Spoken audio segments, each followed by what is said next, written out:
What's up, everybody? Today we're going to talk about the head honcho of the hip. Welcome back to another Muscle Monday. We're going to talk about the glute max or the gluteus maximus today, and that is the main hip muscle that you have. So when you talk about the peach, that is the muscle that gives you that shape. Glute max starts on the back of the pelvis, the sacrum, and then down even onto the tailbone. There's a couple soft tissues in there, some ligaments that it also connects to, and then it runs obviously across your butt and attaches down onto the femur. Functionally, its motions that it does is hip extension, so going back this way, and then external rotation, so bringing that hip out. So also don't forget when we talked about the TFL and the IT band that the glute has fibers that also form into that IT band. So that is the other area that attaches other than on the femur to do that extension. Clinically, glute is significant for a few different reasons. One, it can be a really tight muscle that causes some hip pain, and it can kind of contribute to when you have that, what I call the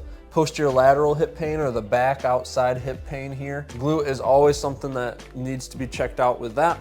You can also actually get a tendinopathy in that glute tendon. So obviously as it comes across and gets ready to go into the bone to connect, it forms a tendon. That tendon, just like any tendon, can get a tendinopathy in there. So that will present with pain kind of out on the outside here, especially around this bony prominence, the greater trochanter. When you've sat for a long time, if you've walked up hills or stairs for a lot, and it can cause kind of that achy pain out there. So that's some of the symptoms of that. I think that's gonna do it for Muscle Monday today. Tune in on Thursday. We'll talk about what we do to treat it in here and then give you a couple stretches to work on at home.